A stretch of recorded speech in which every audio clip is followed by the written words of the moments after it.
Jeremy Bentham 1748 में जन्म और 1832 में मृत्यु। जन्म यो इंगो लंदन के माँ वकील परिवार में और विशेष शिक्षा पर ध्यान दे हो। जब बचपन में कुशाग्र बुद्धि हो, लैटिन, फ्रेंच, यूनानी भाषा छोटी उम्र में ही सीख ली।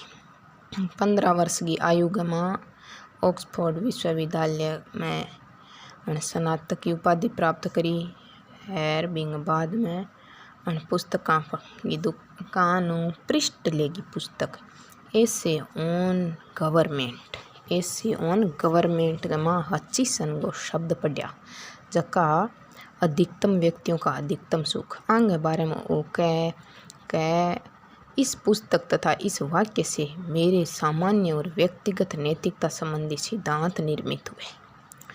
हचिसन का शब्द अधिकतम व्यक्तियों का अधिकतम सुख जक्का पृष्ठ लगी किताब एशियन गवर्नमेंट के माबी में पढ़ गेर इंग सिद्धांत सामान्य नैतिकता संबंधी सिद्धांत निर्मित होने की बात वो खुद के वह विधि शास्त्र को अध्ययन करने के बाद में 1969 में वकालत शुरू करी। वकालत में ज़्यादा रुचि ना होने की वजह छोड़ दी। वकालत के स्थान पर रासायनिक और भौतिक शास्त्र की ओर ज़्यादा रुचि ली और बिंग बाद में वकालत में रुचि होने के कारण तत्कालीन इंग्लैंड की प्रचलित त्रुटिपूर्ण कानून की वजह वकालत में रुचि ना होने की वजह बेंथम कानूनों में समय के अनुसार परिवर्तन करना चाहो। बेंथम है जो इंग्लैंड गया कानूनविद ब्लैक स्टोन की किताबी कमेंट्रीज ऑफ इंग्लिश लॉ अंग्रेजी कानून की टीकाएं बिंगी आलोचना में आपकी पहली किताब ए फ्रेगमेंट ऑन गवर्नमेंट लिखी। इमें अण नाम कौन लिखियो जन आ किताब इतनी ज़्यादा प्रसिद्ध हुई तीव्र किताब में ब्लैक स्टोन की कमेंट्रीज की तीव्र आलोचना करी गई। अण न्यायिक क्षेत्र में हलचल मचा दी किताब विचारक है जका इन्हें भी टाइम का कोई प्रसिद्ध कानूनविद लॉर्ड मैन्सफील्ड या लॉर्ड कैम्पडन या डनिंग जैसा विचारकों की किताब मानी, लेकिन बाद में पतो चलो कि वह बेंथम की है। इन किताब लॉर्ड सेलबर्न जको इंग्लैंड को राजनीतिक शक्तिशाली पुरुष हो वो बेंथम प्रभावित और बेंथम को संरक्षक बनना स्वीकार कर लियो। अभिजात वर्ग को होने वाला कार्यक्रम में आमंत्रित करने लग्यो। सेलबर्न है जो को बेंथम की मुलाकात कुमारी ड्यूमोंट करवाई जबकि बेंथम की किताबों को फ्रेंच भाषा में अनुवाद करो और परिणाम स्वरूप बेंथम का विचार पुर्तगाल और स्पेन और दक्षिणी अमेरिका महाद्वीप और रूस तक प्रचारित हो गया। फ्रेंच भाषा में अनुवाद के बाद फ्रेंच भाषा में अनुवाद करने को काम करो कुमारी ड्यूमोंट। बेंथम है जगह हेलवेंटियस कनु सीखियो के कानून बनाना लौकिक कार्य है। बेंथम को कहना है हेलवेंटियस कनु में सीखियो के कानून बनाना लौकिक कार्य है। जातीय और वर्गीय विभेदा में अविश्वास रखने वालों बेंथम इंग्लैंड और फ्रांस, भारत, मेक्सिको और चिली आदि देशों के लिए विधि संहिता निर्माण करने को प्रयास करियो। 1992 में माँ फ्रांस की राष्ट्रीय परिषद में बेंथम ने फ्रांसीसी नागरिक की उपाधि विभूषित करियो। 1792 में फ्रांसीसी नागरिक की उपाधि दी फ्रांस की राष्ट्रीय परिषद। बेंथम के ऊपर प्रभाव है ज्ञानोदय के दार्शनिक सीजर बोर्जिया गो, हेलवेंटियस गो, डी डेरेगो, डी एल्बर्ट गो और वाल्टेयर गो और जॉन लॉक और ह्यूम गो।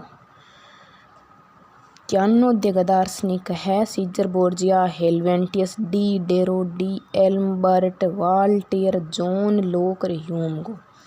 प्रभावित और बेंथम एक अनुभववादी दृष्टिकोण ने तर्कवाद के साथ जोड़कर वैज्ञानिक की स्पष्टता और निगमनात्मक तर्क पर जोर दियो। यहाँ बेंथम ही जगह सर्वप्रथम इंटरनेशनल लॉ शब्द 1780 का मान दियो। अंतर्राष्ट्रीय कानून शब्द 1780 में बेंथम दियो। और 1828 का बेंथम स्वेज नहर का निर्माण को सुझाव दियो। सम्मान की रचना फ्रांस के मायने नागरिकता दे यहाँ यह सम्मान उनकी रचना draft of a new plan for organisation of the judicial establishment of France में के लिए मिला। फ्रांस की नागरिकता को जो को सम्मान मिलो वो इन रचना है draft of a new plan for organisation of the judicial establishment of France खातर दियो। फ्रांसीसी क्रांति के टाइम में स्वतंत्रता राष्ट्रीय उत्थान संबंधित बेंथम का विचारों को फ्रांस में बहुत अधिक सम्मान हुआ। 1825 में बेंथम फ्रांस के योजन बठे इनको स्वागत एक विजेता के रूप में हुआ। बेंथम की प्रसिद्धि इंग्लैंड की तुलना में दूसरे देशों में ज़्यादा और शीघ्र फैली। हेज़लिट को मत है कि उसका नाम इंग्लैंड में कम, यूरोप में अधिकतर तथा चिली के मैदानों और मेक्सिको की खानों में अधिकतम हुआ। हेज़लिट को कथन है उसका नाम इंग्लैंड में कम, यूरोप में अधिकतर, चिली के मैदानों में और मेक्सिको की खाना में अधिकतम हुआ। बेंथम एक दार्शनिक कानूनविद होने के साथ साथ एक सुधारक भी हो। उन्हें शिक्षा, उपचार, आपराधिक न्याय, जेला, मजदूर वर्ग में सुधार हेतु अनेक प्रयास किया। लंदन विश्वविद्यालय की स्थापना में सहयोग करो। 1824 में वेस्टमिनिस्टर रिव्यू पत्र आरंभ करो ताकि आपका उपयोगितावादी सिद्धांत ने दार्शनिक सुधारवादी चिंतन आगे बढ़ा सके। बेंथम है के भारतीय पुनर्जागरण के पिता राजा राममोहन राय के साथ मित्रता ही पत्र व्यवहार कराया करतो। राजा राममोहन राय के चिंतन ने उपयोगितावादों राजा राममोहन राय है जो को बेंथम का चिंतन और उपयोगितावादों प्रभावित हो। राममोहन राय के स्वतंत्रता संबंधी विचारों पर सामाजिक उपयोगितावाद और दृष्टिकोण सुस्पष्ट रूप में प्रतिबिंबित हुआ है। बेंथम न केवल कोई उच्च कोटि को सुधारक हो बल्कि सहृदयता, भाव प्रवणता और विशाल हृदय कोशालो व्यक्ति हो जो सदैव आशावादी और प्रश्नचित रहने जीवन भर पशु पक्षी फूला में आपको जीवन बितायो। कठिन परिश्रम वो प्रबल समर्थक हो। बेंथम अंतिम चरण में भी सामाजिक गतिविधियों में सक्रिय रहे हो। और 1832 में उपयोगितावाद को प्रबल समर्थक बेंथम की मृत्यु हुई। इन इच्छा अनुसार इनको शरीर है जो को जंतु विज्ञान की प्रयोगशाला ने दे दिया जो आज भी मौजूद है। बेंथम है जो ब्रिटेन को रहने वाला और उपयोगितावाद को प्रारंभिक प्रतिपादक है, संस्थापक को नहीं। बेंथम है जो को उपयोगितावाद को प्रारंभिक प्रतिपादक है, संस्थापक को नहीं। उपयोगितावाद को संस्थापक उपयोगितावाद को पहला विचारक है। उपयोगितावाद एक ब्रिटिश विचारधारा है। इनका 3 प्रसिद्ध विचारक है, जेरेमी बेंथम, जेम्स मिल और जॉन स्टुअर्ट मिल। अन्य उपयोगितावादी है फ्रांसीसी हचिसन, डेविड ह्यूम, हेलवेंटियस और प्रिस्टले। अन्य उपयोगितावादी है फ्रांसीसी हचिसन, डेविड ह्यूम, हेलवेंटियस, प्रिस्टले से बाइन को कथन है बेंथम को दार्शनिक आमूल परिवर्तनवाद फिलोसॉफिकल रेडिकलिज्म का प्रणेता कहा है। से बाइन है जगह बेंथम ने दार्शनिक आमूल परिवर्तनवाद फिलोसॉफिकल रेडिकलिज्म को प्रणेता किया है। इसका कारण है राजनीतिक और नैतिकता पृथक्करण, ब्रिटेन में प्रचलित तत्कालीन अमूर्त विचारों का खंडन, प्राकृतिक अधिकारों की जगह वैधानिक अधिकारों और कानूनों की स्थापना, संस्था में आमूलचूल परिवर्तन को समर्थन। बेंथम है जगह फ्रांसीसी क्रांति में प्रभावित होकर फिलोसॉफिकल रेडिकलिज्म नामक दल की स्थापना करी जबकि वो उद्देश्य हो सामाजिक, राजनीतिक और आर्थिक संस्था में आमूलचूल परिवर्तन करना और परिवर्तन ने अधिकतम व्यक्तियों को अधिकतम सुख की कसौटी प्रकाशन। बेंथम का जका विचार है पूरा मतलब बेंथम को विचारों को जो है ढांचो है वो सुखवाद के ऊपर आधारित है।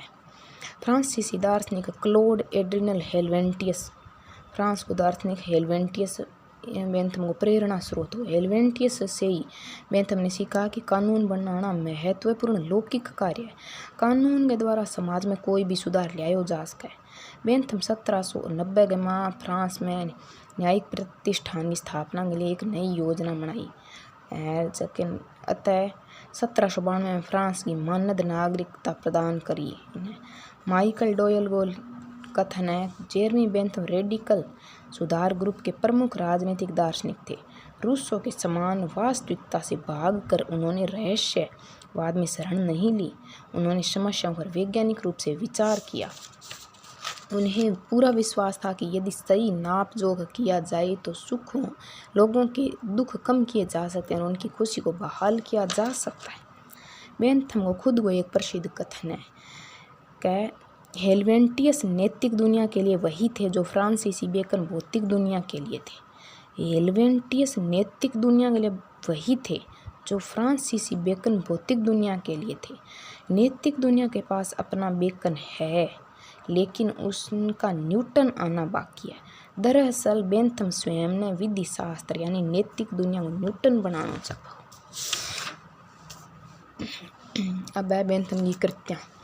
1776 में बेंथम लिखी फ्रेगमेंट ऑन गवर्नमेंट, आ लिखी ब्लैक स्टोन की कमेंट्रीज के ऊपर टीका।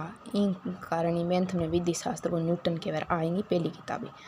बाद में उन्हें लिखी 1787 के माँ किताब है। 1787 के माँ लिखी ए डिफेंस ऑफ यूजरी। बाद में 1789 में लिखी an introduction to the principle of morals and legislation. अच्छा 1791 में लिखी एनार्कियल फेलेसीज। और एक और लिखी 91 में 1791 एशे ऑन पॉलिटिकल टेक्टाइज। बाद में 1801 में लिखी ए theory of punishment and rewards. A theory of punishment and reward. 1802 में 3 किताबें लिखी। द लिमिट्स ऑफ जूरिप्रूडेंस, दूसरी है थ्योरी ऑफ लेजिस्लेशन और तीसरी है discourse of civil and penal legislation. बाद में 1809 में लिखी प्लान ऑफ पार्लियामेंट्री रिफॉर्म्स। अच्छा लिखी 1815 में a table of spring of action. अच्छा लिखी 1816 में। 1815 के बाद 1816 में लिखी मैनुअल ऑफ पॉलिटिकल इकोनॉमी। बच्चा लिखी 1824 में द बुक ऑफ फेलेसीज। बच्चा लिखी 1827 में रेशनल ऑफ एविडेंस। आएंगी अंतिम किताब भी इनको संपादन जे.एस. मिल करियो। 1827 में प्रकाशित हुई अंतिम किताब इनको संपादन जे.एस. मिल करियो। 1830 के माँ प्रकाशित है कॉन्स्टिट्यूशनल कोड। इनमें बेंथम में जो जनता ने सरकार चुनने ठाण को अधिकार दिया है कॉन्स्टिट्यूशनल कोड किताब में। बच्चा है 1830 के बाद में 1813 के में लिखी a treatise on judicial evidence. A treatise on judicial evidence 1813 में। A treatise on judicial evidence. और एक 2 किताब और है प्रिंसिपल्स ऑफ इंटरनेशनल लॉ। एक है प्रिंसिपल ऑफ इंटरनेशनल लॉ। एक और not Paul but Jesus. Not Paul but Jesus कई किताब है जो कि इंगी अन्य विचार का प्रकाशित करवाई। जबकि गमाए जे.एस. मिल करवाई, पेरेग्रीन बिंगम करवाई, फ्रांसिस प्लेस क्राइड, जॉर्ज ग्रांट करवाई। Plan for an universal and perpetual peace. इस पुस्तक में बेंथम ने अंतर्राष्ट्रीय समझौतों, उपनिवेशों एवं व्यापार बंधनों का विरोध किया ताकि युद्ध समाप्त किया जा सके। एक अन्य किताब है plan for an universal and perpetual peace. अभी बेंथम ये है। बाद में रेशनल ऑफ जुडिशियल एविडेंस आ किताब जे.एस. मिल प्रकाशित करी। बाद में the book of fallacies from unfinished paper of Jeremy Bentham, Peregrine Bingham करी। द बुक ऑफ फेलिसीज आ किताब पेरेग्रीन बिंगम करी प्रकाशित। बच्चा है फ्रांसीसी प्लेस करी not Paul but Jesus. Not Paul but Jesus आ फ्रांसीसी प्लेस प्रकाशित करवाई। The influence of natural reason, the influence of natural reason आ जॉर्ज ग्रांट प्रकाशित करवाया। इनको संपादन जॉर्ज ग्रांट करो। इन रचनाओं ने एडिनबरो रिव्यू द्वारा प्रतिपादित किए गए विग सिद्धांतों का विकल्प के रूप में दार्शनिक रेडिकलवाद की स्थापना की। दार्शनिक रेडिकलवाद की स्थापना करने में योगदान करो। अब है बेंथम का विचार। बेंथम है जका विभिन्न विषयों पर विचार दिया है। लोक के द्वारा प्रतिपादित प्राकृतिक अधिकारों को बेंथम विरोध करियो है। प्राकृतिक अधिकार पर विचार है। बेंथम है जो प्राकृतिक अधिकार ने शब्दाडंबर वे साख्या पर टिकी बेहुदगी या अलंकारिक बकवास मात्र कह है। इन जगह वैधानिक अधिकारों को समर्थन कराया। फ्रांसीसी क्रांति निकलेड़ा पुरुष का अधिकार इन आधार पर आलोचना करिए। अने जगह फ्रांसीसी क्रांति निकलेड़ा पुरुष के अधिकारों की इन आधार पर ही आलोचना करिए।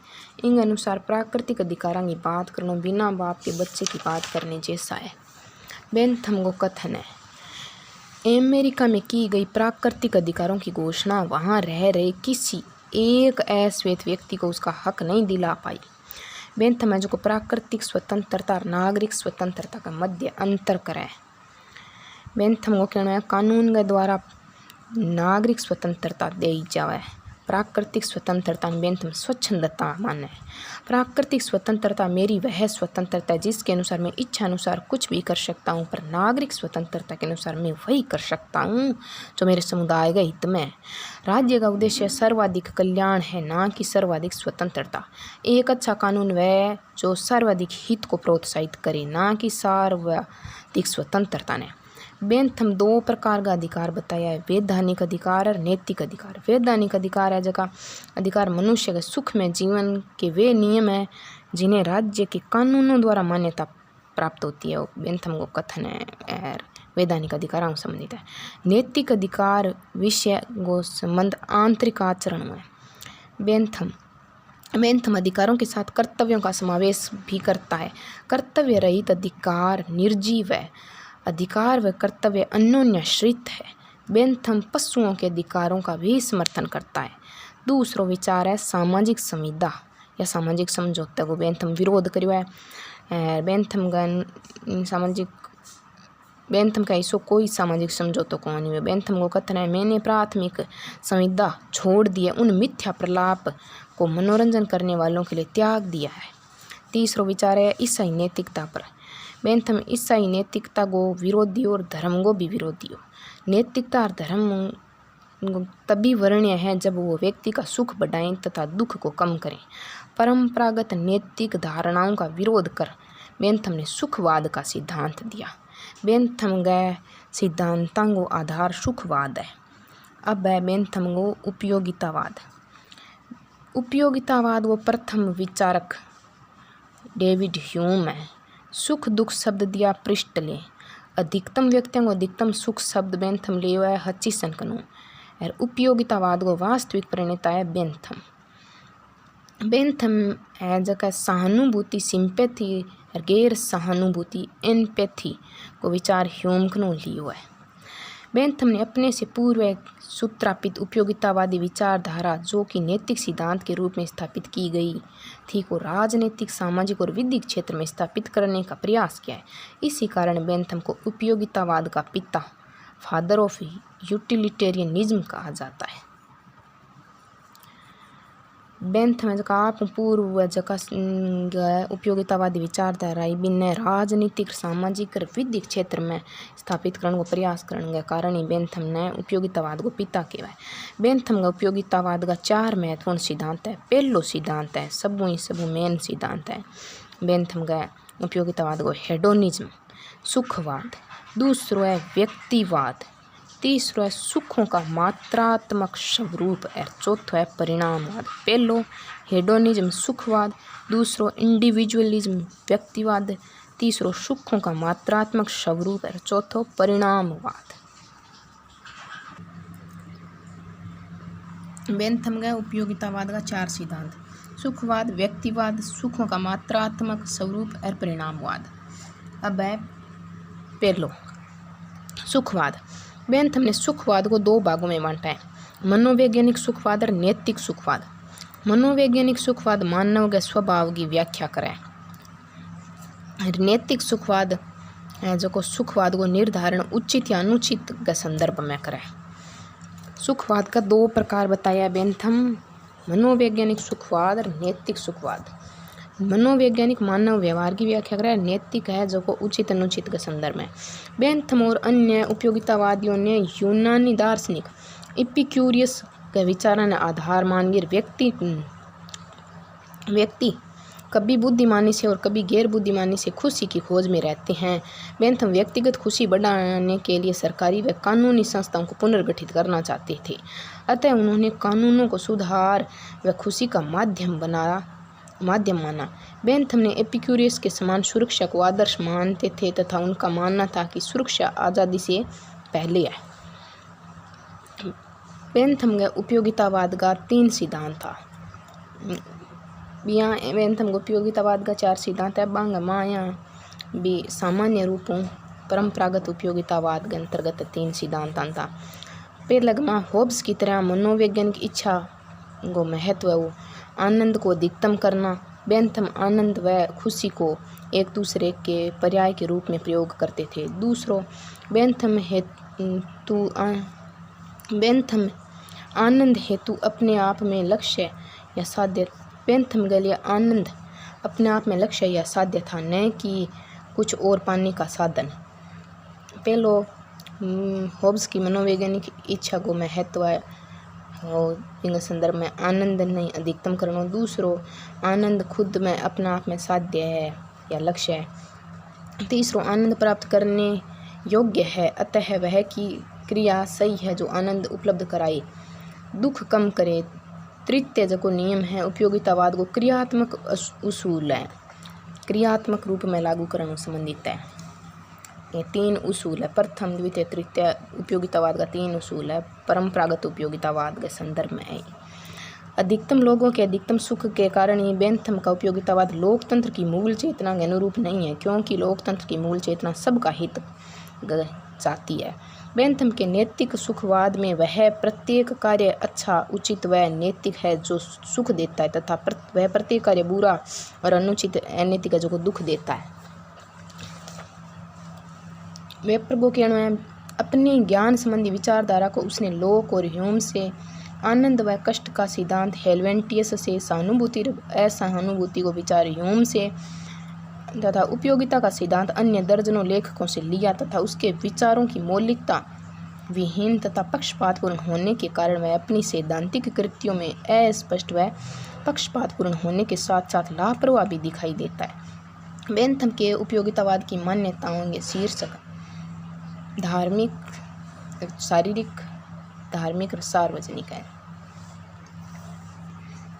Principle of moral and legislation का प्रथम अध्याय के माँ प्रकृति ने मनुष्य को 2 संप्रभु स्वामियों के सुख, दुख, पीड़ा और सुख के अधीन बनाया, वो वाक्य है प्रथम अध्याय में principle of moral and legislation में। बेंथम को कथन है, अगर किसी चीज़ से मनुष्यों के सुखों के कुल योग में वृद्धि और दुखों के कुल योग में कमी होती है तो वह चीज़ मनुष्य के हित में है। बेंथम होब्स की तरह मनोवैज्ञानिक इच्छा को अहमियत देता है। इस प्रकार मानव जीवन के 2 स्वामियां सुख और दुख। उपयोगितावाद तर्क व कानून द्वारा सुख की इमारत खड़ी करना चाहता है। उपयोगितावाद है जो तर्क और कानून के द्वारा सुख की इमारत खड़ी करना चाहता है। कार्य वह अच्छा है जो सुखों को बढ़ाए तथा दुखों को कम करे। प्रत्येक कार्य सामाजिक प्रथा व कानून का आधार है। अधिकतम व्यक्तियों को अधिकतम सुख। बेंथम ने सुख व दुख को 4 बेंथम सुख या दुख का 4 स्रोत बताया है। पहलो स्रोत है शारीरिक स्रोत या प्राकृतिक। शारीरिक या प्राकृतिक इनमें मनुष्य के अच्छे बुरे व्यवहार और प्रकृति से पैदा होता है सुख या दुख है जो भी है।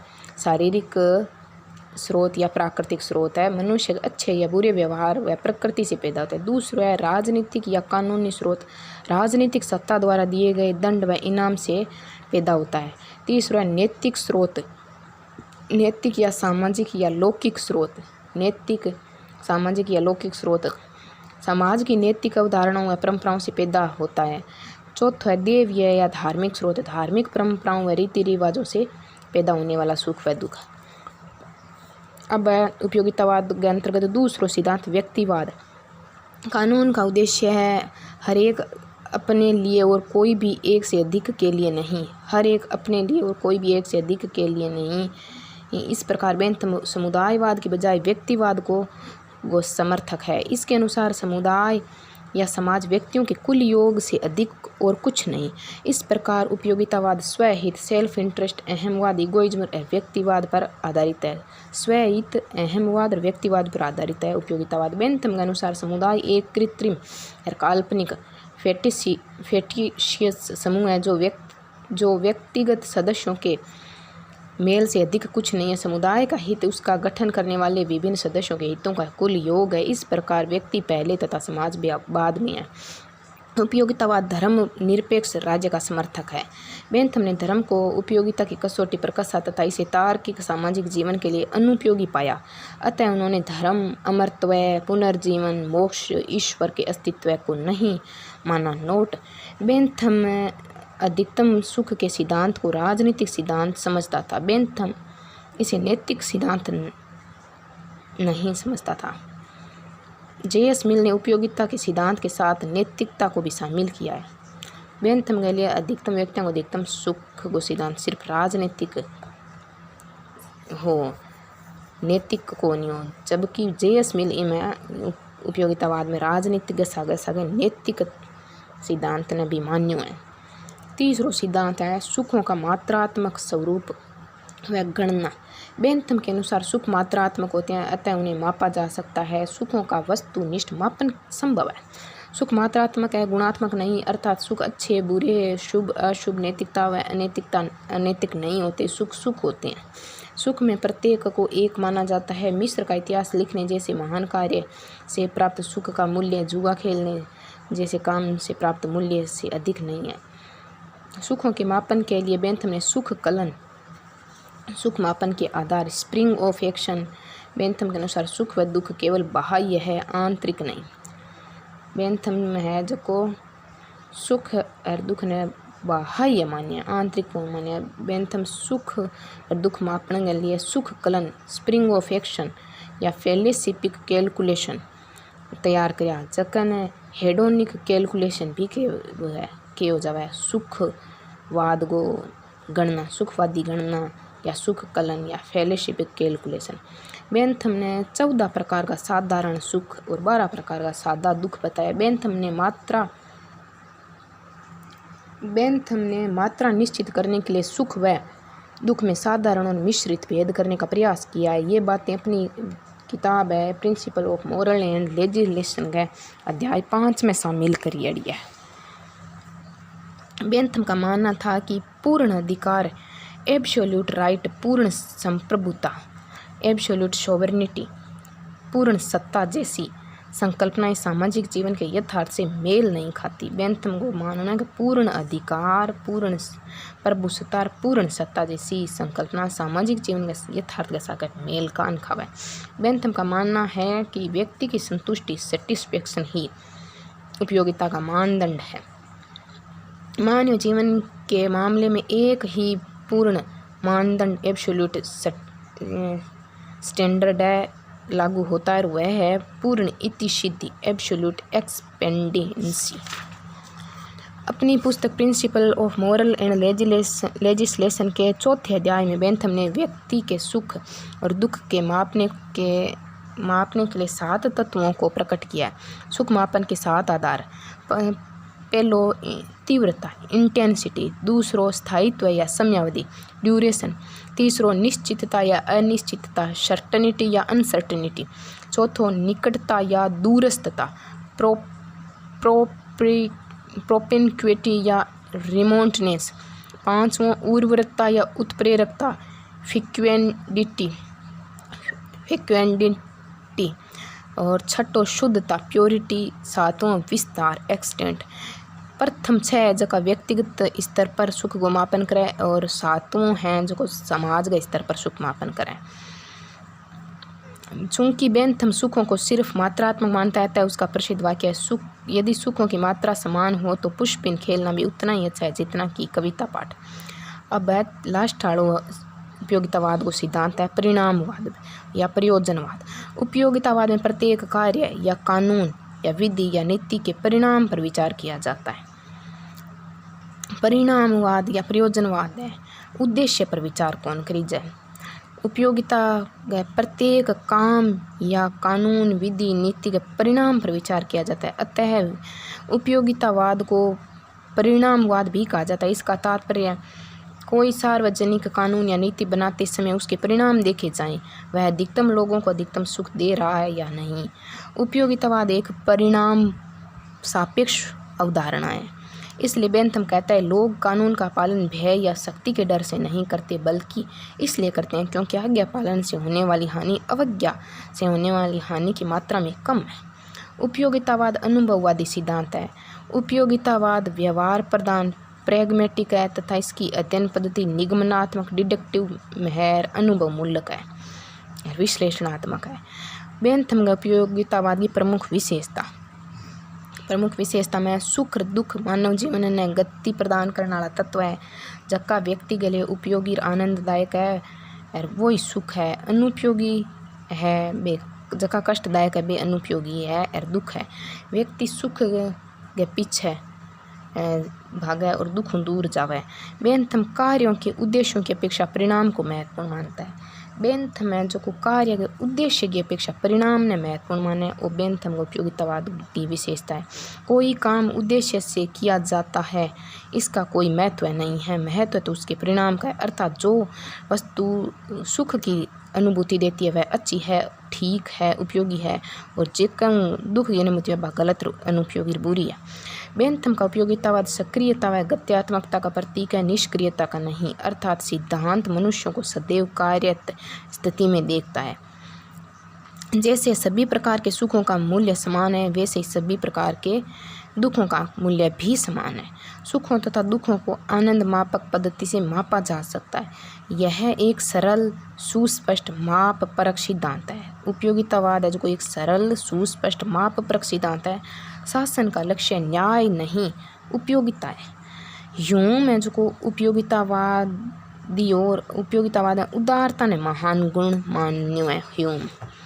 सातवां विशेषता है बेंथम का उपयोगितावाद की मानवीय इच्छाएं हितों और प्रवृत्तियों के साथ पैदा होने वाले सुख या दुखों की जानकारी स्प्रिंग ऑफ एक्शन कार्रवाई के झरने के माध्यम से ज्ञात की जा सकती है। अब बेंथम का उपयोगितावाद पर अलग अलग विचार का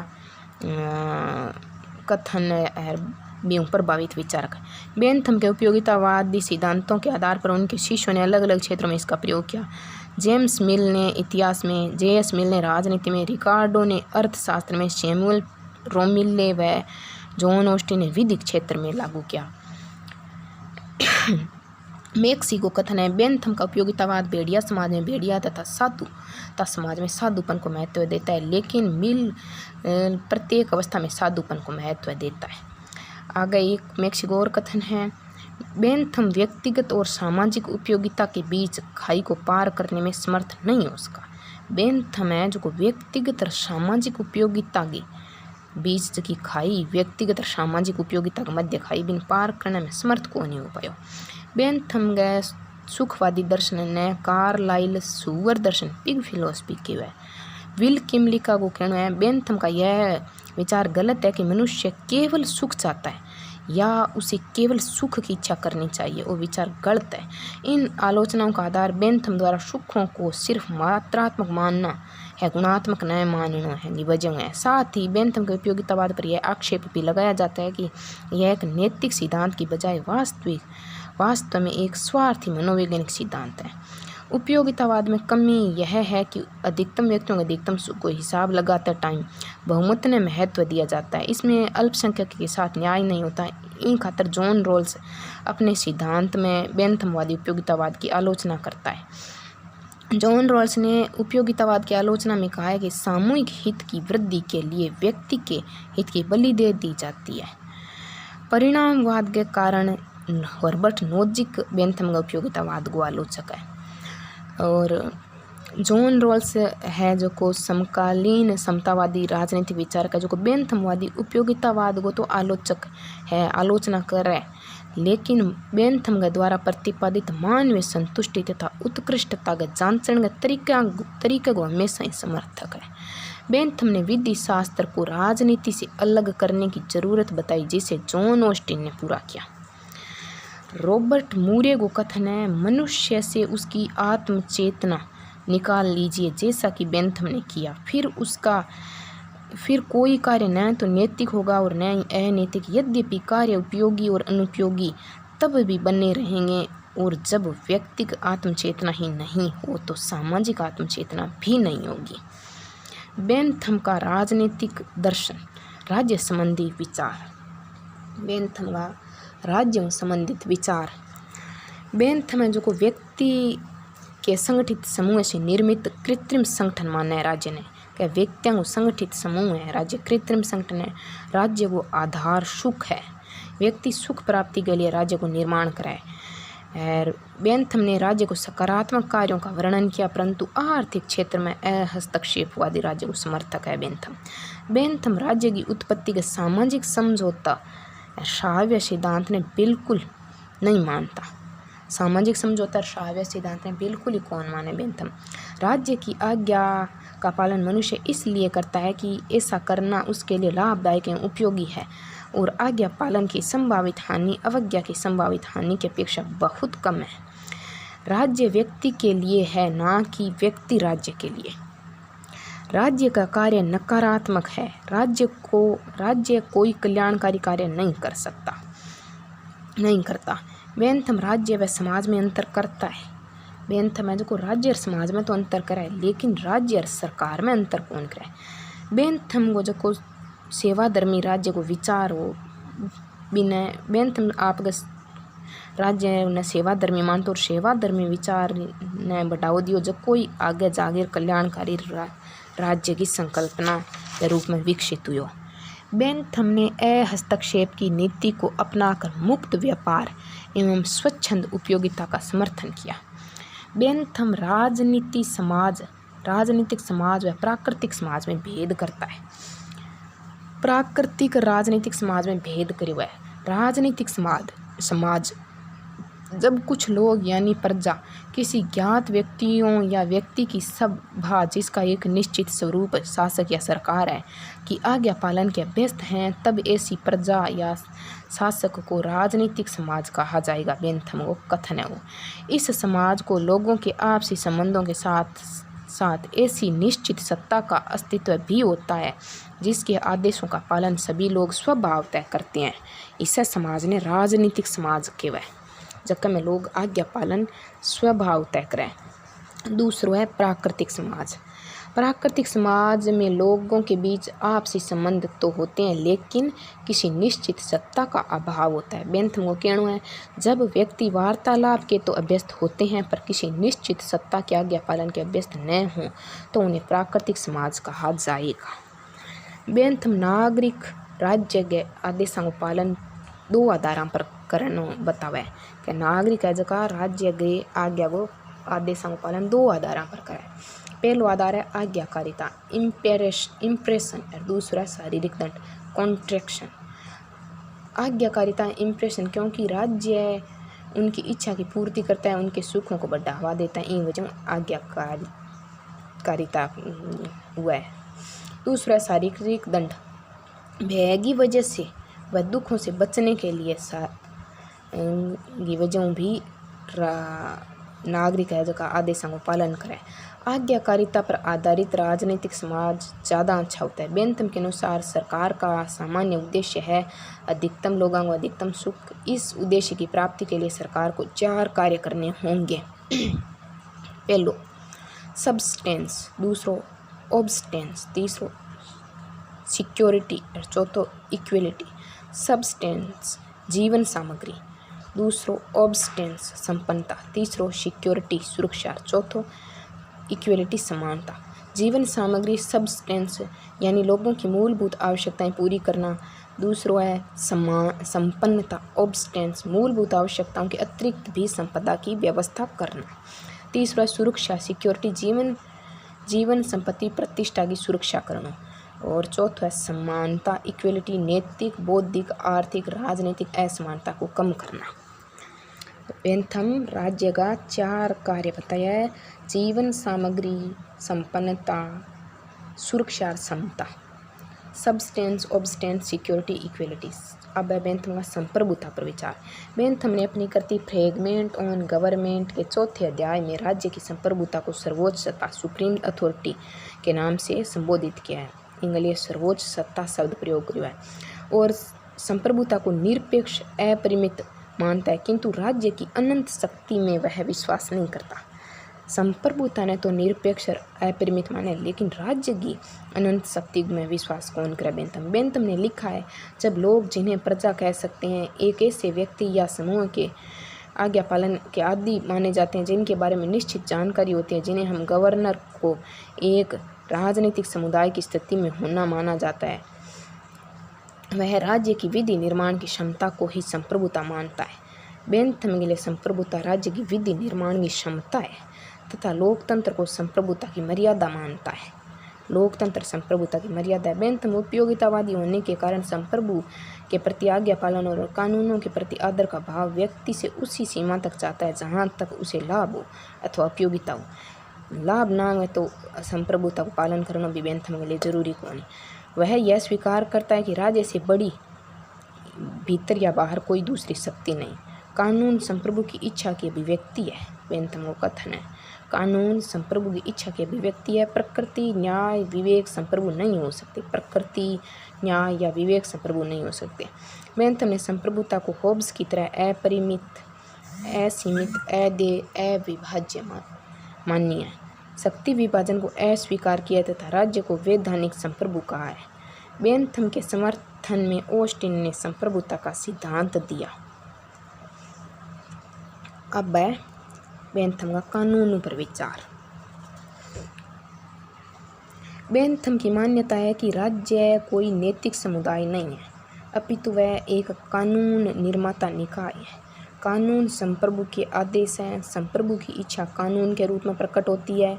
बेंथम प्राकृतिक कानूनों को अस्वीकृत करते हुए 2 प्रकार के कानूनों ईश्वरीय तथा मानवीय कानूनों का उल्लेख करता है। ईश्वरीय कानून और मानवीय कानून का उल्लेख करता है। कानून की परिभाषा देते हुए वह कहता है कि कानून संप्रभु की इच्छा का आदेशों की तरह अभिव्यक्तिकरण है, जिससे राजनीतिक समाज के सदस्य उनका स्वाभाविक पालन करते हैं। कानून बेंथम के अनुसार श्रेष्ठ कानून का 6 लक्षण है। कानून जनता की आशा आकांक्षा या विवेक बुद्धि का अनुकूल हो। कानून का जनता को ज्ञान हो, इसके लिए प्रचार जनमत निर्माण आदि का आश्रय लेना चाहिए। कानूनों में विरोधाभास नहीं हो। कानून सरल स्पष्ट सुबोध हो। कानून व्यवहारिक हो। कानूनों का निर्माण रीति से पालन होना और कानून भंग के लिए पूर्ण दंड व्यवस्था होनी चाहिए। बेंथम 4 प्रकार का कानून बताया है। नागरिक कानून, फौजदारी कानून, अंतर्राष्ट्रीय कानून, संवैधानिक कानून, सांविधिक कानून। सिविल लॉ नागरिक कानून और दूसरा फौजदारी कानून, दांडिक कानून, तीसरा अंतर्राष्ट्रीय कानून और चौथा है संवैधानिक कानून। कानूनों का पूर्ण रीति से पालन होना और कानून भंग के लिए पूर्ण दंड व्यवस्था होनी चाहिए। बेंथम के अनुसार लड़ाई और तूफान पड़ने के लिए श्रेष्ठतम हो सकते हैं, परंतु सहन करने के लिए तो शांति और सुरक्षा ही श्रेष्ठतर है। बेंथम ने क्रांति का विरोध कर स्थायित्व और शांति ने महत्व दिया है। बेंथम कानून और स्वतंत्रता ने एक दूसरे को विरोधी माने, क्योंकि इन अनुसार अच्छा कानून से अधिक नागरिक स्वतंत्रता प्राप्त होती है और प्राकृतिक स्वतंत्रता या स्वच्छंदता कम होती है, यानी कानून स्वतंत्रता के शत्रु है। बेंथम के अनुसार अच्छे कानून से प्राकृतिक स्वतंत्रता यानी स्वच्छंदता कम हो जाती है। स्वतंत्रता सुरक्षा का एक अंग है। स्वतंत्रता सुरक्षा को एक अंग है, इसलिए सुरक्षा के आधार पर इसे कम या ज़्यादा किया जाना चाहिए। अब है बेंथम को न्याय व्यवस्था पर विचार। बेंथम ने न्यायाधीशों को जजेज एंड कंपनी कहकर उन्हें व्यापारी बताया है। उनके अनुसार हमारे कानून न्यायाधीशों द्वारा न्यायाधीशों के लाभ के लिए बनाए जाते हैं। हमारे देश में न्याय बेचा जाता है और बड़े महंगे दामों में। जो व्यक्ति मूल्य नहीं चुका सकता वह न्याय भी प्राप्त नहीं कर सकता। न्याय में समय अत्यधिक महत्वपूर्ण होता है। देर से मिलने वाला न्याय भी अन्याय है। बेंथम ने फ्रेगमेंट ऑन गवर्नमेंट में सांविधिक विधि की विवेचना की है। वह जूरी व्यवस्था का विरोधी था। बेंथम जो जूरी व्यवस्था को विरोधी हो। अब है बेंथम का लैंगिक समानता पर विचार। बेंथम के अनुसार स्त्री और पुरुष के बीच प्राकृतिक भेद स्त्रियों के दमन का आधार नहीं हो सकता। शासन में महिलाओं के समान हिस्सेदारी का समर्थन किया तथा उसने अपनी कृति प्लान फॉर पार्लियामेंट रिफॉर्म्स में स्त्री मताधिकार का समर्थन किया, किंतु कॉन्स्टिट्यूशनल कोड में कहा कि स्त्री मताधिकार में गलत कुछ नहीं है, लेकिन इसके लिए अभी सही समय नहीं आया। अतः बेंथम ने स्त्रियों के मताधिकार का समर्थन नहीं किया है।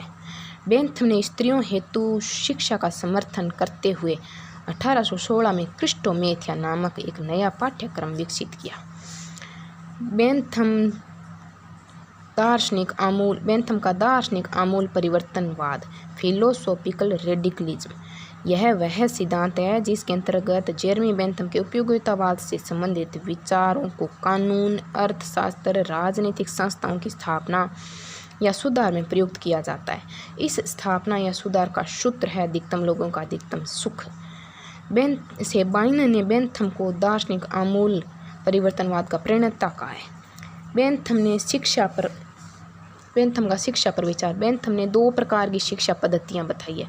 प्रथम पद्धति निर्धन व अनाथ बच्चों के लिए। द्वितीय पद्धति उच्च वर्ग के बच्चों हेतु प्रमुख विषय ग्रीक व लैटिन। उसी द्वितीय पद्धति है जिसके बौद्धिक विकास पर ज़्यादा बल दिया है, उच्च वर्ग का हेतु है। और इन अलावा महिला शिक्षा हेतु क्रिस्टोमेथिया और खुद छात्र मुख्य जो होशियार छात्र पढ़ा भी ने मोनिटोरियल पद्धति भी शिक्षा के अंतर्गत बताई है। अब है बेंथम ने दार्शनिक आमूल परिवर्तनवादी कहने का आधार की है। एक व्यक्ति एक वोट एक मोल का सिद्धांत। बेंथम संसद एक व्यक्ति एक वोट एक मोल को सिद्धांति हो। बेंथम है जो को संसद को प्रतिवर्ष निर्वाचन कराने को समर्थक हो। हर वर्ष निर्वाचन होना चाहिए संसद को। सार्वभौमिक पुरुष वयस्क मताधिकार को समर्थक, स्त्री मताधिकार को खुलकर समर्थन कौन करे। बेंथम सार्वभौमिक पुरुष वयस्क मताधिकार को समर्थक। संसद के वार्षिक सत्र का समर्थन ताकि प्रतिनिधि सभा के बीच में वर्ष पर्यंत रहकर उसकी इच्छाओं को जान सके। गुप्त मतदान को समर्थक, खुले मतदान को विरोधी। प्रेस की स्वतंत्रता को समर्थक, एक सदनीय व्यवस्थापिका को समर्थक। ब्रिटेन की लॉर्ड सभा ने समाप्त करने को पक्षधर है जो कि लोकतंत्र के खिलाफ है। गणतंत्रात्मक व लोकतंत्रात्मक शासन को समर्थक। बेंथम को कथन है इस कुटिल संसार को गणतंत्रों का जाल बिछाकर सुधारा जा सकता है। कुटिल तंत्र राजतंत्र सीमित राजतंत्र की बजाय गणतंत्रात्मक व्यवस्था में शासक व शासितों के बीच हित एक हो जाते हैं, क्योंकि गणतंत्र में अधिकतम व्यक्तियों का अधिकतम हित चरम लक्ष्य है। बेंथम ने लोकतंत्र को अच्छी शासन प्रणाली बताया, क्योंकि इस व्यवस्था में अधिकतम लोगों को अधिकतम सुख प्राप्त होता है। सीबी मैकफर्सन ने बेंथम के लोकतंत्र को लोकतंत्र का संरक्षणात्मक मॉडल कहा है। वैधानिक कानूनों सातों है सिद्धांत आधार है। वैधानिक कानूनों या वैधानिक अधिकारों का समर्थन। कानून संप्रभु की इच्छा को प्रकटीकरण है, जिस कारण राजनीतिक समाज के सदस्य उसका स्वाभाविक पालन करते हैं। बेंथम प्राकृतिक कानून को समर्थक है। प्राकृतिक अधिकारों और कानूनों के विपरीत बेंथम ने राज्य द्वारा निर्मित कानूनों व अधिकारों को मान्यता दी है।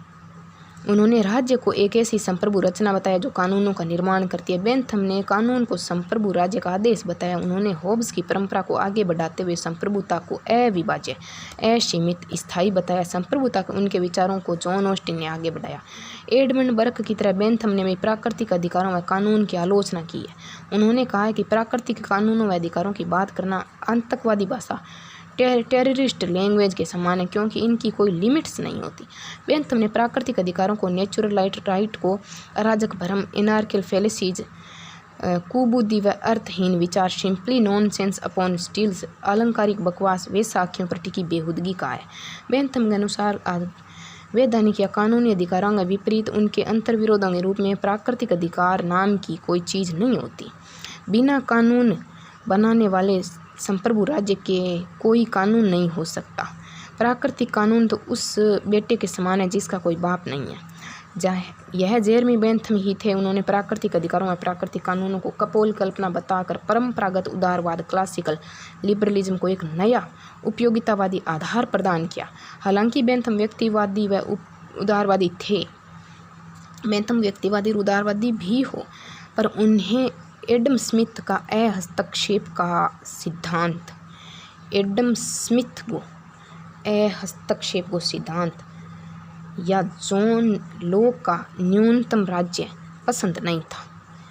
एडम स्मिथ को अहस्तक्षेप को सिद्धांत पसंद कौन हो, जॉन लोक को न्यूनतम राज्य भी पसंद कौन हो। उन्होंने संपत्ति के अधिकारों को प्राकृतिक व अनुल्लंघनीय नहीं माना है।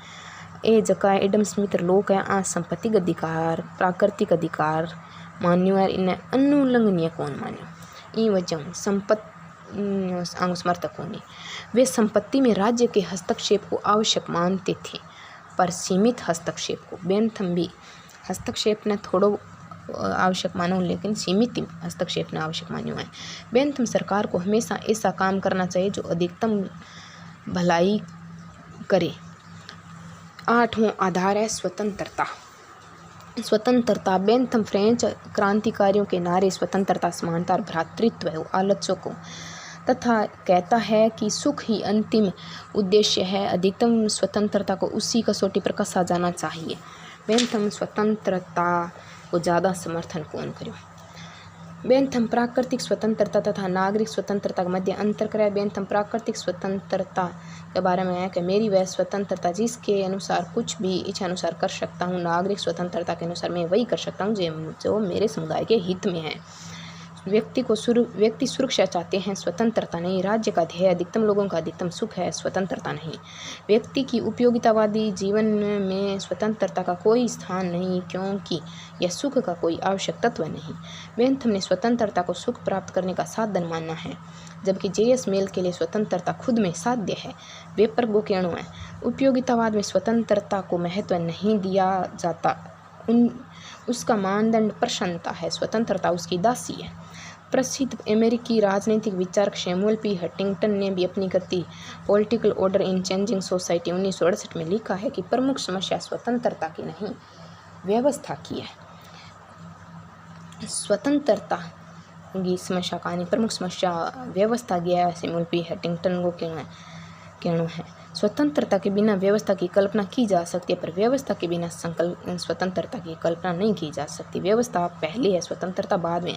बेंथम कानून और स्वतंत्रता को एक दूसरे का विरोधी मानता है और उसके अनुसार अच्छे कानून से अधिक नागरिक स्वतंत्रता प्राप्त की जा सकती है और प्राकृतिक स्वतंत्रता या स्वच्छंदता कम हो जाती है। स्वतंत्रता सुरक्षा का अंग है, इसलिए सुरक्षा के आधार पर इसे कम या ज़्यादा किया जा सकता है। शिक्षा में मॉनिटर पद्धति को समर्थन करो जो बुद्धिमान छात्र अन्य छात्रान पढ़ावे। पेनोप्टिकन योजना, जेल सुधार की योजनाएं, आदर्श जेल को निर्माण, इनमें इंस्पेक्शन हाउस को उपयोगितावाद को आधार है। दुख का वैज्ञानिक मापन किया जाता है। मिशेल फूको ने पेनोप्टिकन योजना को पूंजीवादी राज्य की दंड व्यवस्था को उच्चतम रूप के मिशेल फूको, माइकल फोकाल्ट पूंजीवादी राज्य की दंड व्यवस्था को उच्चतम रूप बतावे। सामाजिक समझौता को विरोध करियो है। शुद्ध कल्पना और झूठ बतायो। बेंथम ने कहा कि प्राकृतिक अवस्था में अवास्तविक है और इसको कोई समझौता को नहीं हो। बेंथम एक मानवतावादी भी हो। उपनिवेशवाद को विरोध दियो। शोषक व शोषित दोनों के लिए इन्हें खतरनाक माने उपनिवेशवाद में। जब बेंथम ने अपने दोस्त जेम्स मिल को ईस्ट इंडिया कंपनी में अधिकारी बनना तो बेंथम ने भारतीय उपनिवेश में रुचि ली। उन्होंने भारत में कानून व अन्य सुधार लागू करने के लिए 1927 में भारत के तत्कालीन गवर्नर लॉर्ड विलियम बेंटिंग को प्रेरित किया। विलियम बेंटिंग ने स्वीकार किया कि बेंथम की आत्मा मेरे रूप में भारत आई है। भारत में सती प्रथा समाप्ति में अप्रत्यक्ष रूप में बेंथम को योगदान है। आर्थिक उदारवाद को समर्थक। आर्थिक उदारवाद को बेंथम समर्थक है। बेंथम ने आर्थिक उदारवाद तथा पूंजीवाद को समर्थन करियो है। इन वजहों सीबी मैकफरसन को विरोध करे। बेंथम को सिद्धांत को उपयोगितावाद को आधार अधिकतम व्यक्तियों को अधिकतम सुख है बिंग माँ वो आर्थिक क्षेत्र में लागू कौन करे। इन वजहों वो इन सिद्धांत ने हरासमान सिद्धांत कहवाय। रोटी के उदाहरणों इन्हें समझावे। निष्कर्ष जे.एस. मिल को कथन है कि अपने गुरु बेंथम को प्रगतिशील दार्शनिक मानवता को महान कल्याणकर्ता कहवाय। प्रगतिशील दार्शनिक कहवाय, मानवता को महान कल्याणकर्ता कहवाय, यथास्थितिवाद को शत्रु कहवाय, स्थापित चीज़ों पर प्रश्न चिन्ह लगाने वाला कहवाय। इतनी प्रशंसा के बाद में मिल कहवाय बेंथम ऐसा लड़का था जो कभी बड़ा नहीं हुआ, जिसे नए बाहरी अनुभव था, नए अंदरूनी और नए निजी आय के सहारे बिना कभी बड़ा हुए हिजड़े का जीवन व्यतीत करता रहा। कार्ल मार्क्स ने बेंथम को अति दम्भी, नीरस, मोटी जीभ वाला सामान्य पूंजीवादी या बुर्जुआ की बुद्धिजीवी कहवाय। जोहान गेटे बेंथम ने अत्यंत गयो गुजरा आमूलवादी गधा फ्राइटफुली रेडिकल आस कहवाय। रसेल बेंथम के बारे में कथन किया। बेंथम की विशेषता सिद्धांत में नहीं बल्कि विभिन्न व्यवहारिक समस्याओं में उसका अमल था। बेंथम की विशेषता सिद्धांत में नहीं बल्कि विभिन्न व्यवहारिक समस्याओं में उसका अमल था। इमर्सन बेंथम का दर्शन है घृणास्पद बदबूदार सिंकिंग बताया है। लियोन ट्रोटस की उपयोगितावाद दर्शन ने खानों बनाने की किताब a philosophy of social cook book recipe की है लियोन ट्रोटस की। सुम्पीटर को कहना है बेंथम के विचार जीवन दर्शन के बारे में सबसे छिछले हैं। नित्से को कथन है बेंथम फटी कंबल की आत्मा, जोकर का चेहरा, बिल्कुल मामूली सार जिसमें नए गुण है नए आत्मा। बेंथम ने खुद को रानी के चौक का भिक्षुदय hermit of queens square place बताया। वे स्वयं को महत्वाकांक्षियों में सबसे महत्वाकांक्षी भी कहते हैं। एली हेलवी को कथन है बेंथम दार्शनिक कट्टरपंथी था। और ब्रोनोवत्स्की मजलिस महात्मा गांधी बेंथम की समानता बताई है। बेंथम है जो सरल साधुतापूर्ण हो जो महात्मा गांधी के समान हो।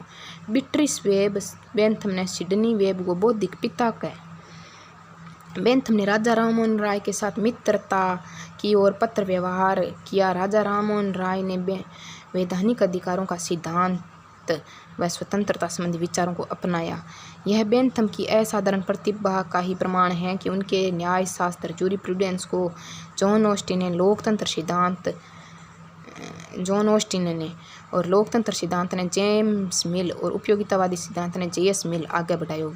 बेंथम के बारे में विशेष बेंथम ने न्यायाधीशों को जजेज एंड कंपनी कहकर उन्हें व्यापारी का कानून न्यायाधीश लाभ के लिए बनाया जावे।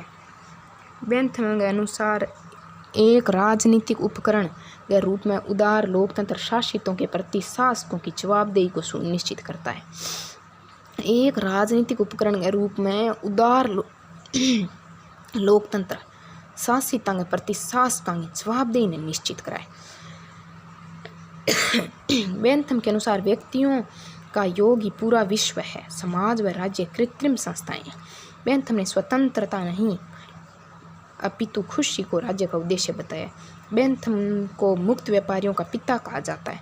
बेंथम के अनुसार चीज़ नैतिक या सामाजिक है। बेंथम के अनुसार जो चीज़ नैतिक या सामाजिक है वही वैधानिक जीवन के लिए सही है।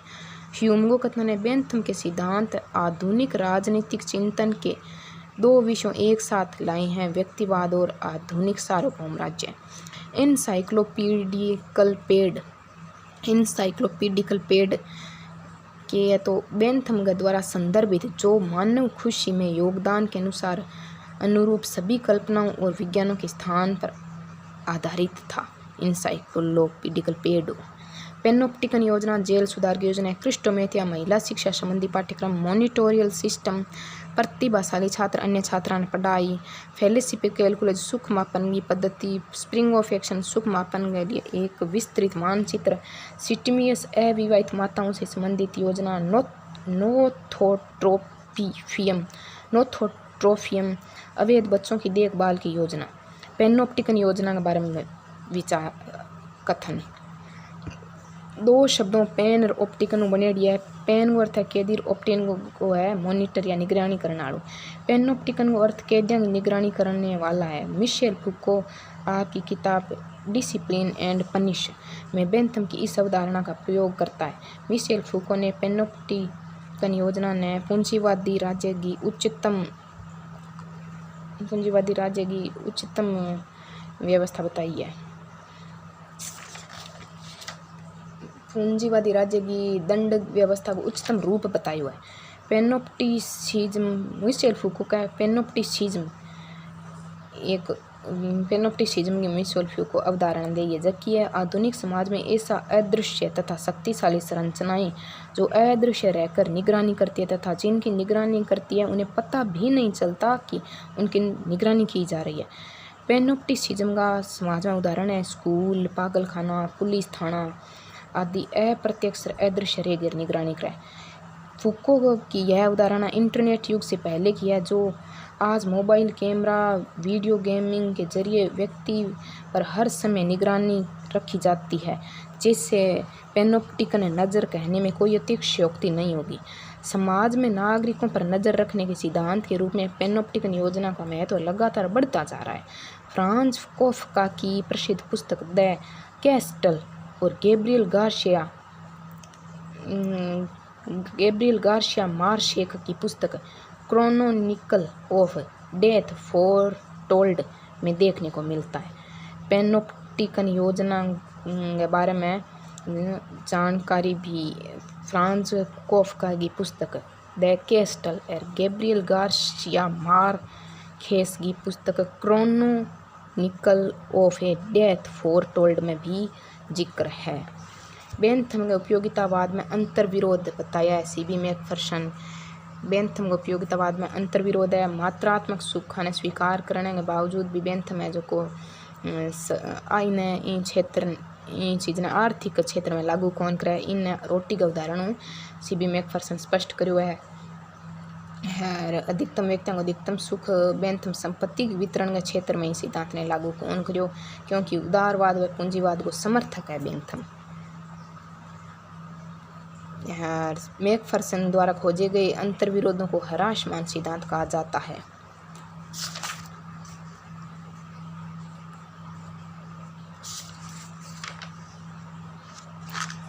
बस है बेंथम के बारे में एक तो यह पेनोप्टिकन योजना के बारे में थोड़ा बहुत विशेष है। पेन ऑप्टिकन बनेडियर मिशेल फूको की किताब डिसिप्लिन एंड पनिश के मान जिक्र करो है, जगह पेनोप्टिसिज्म बताया है, जगह है प्रत्यक्ष या अदृश्य वगैरह मनुष्य की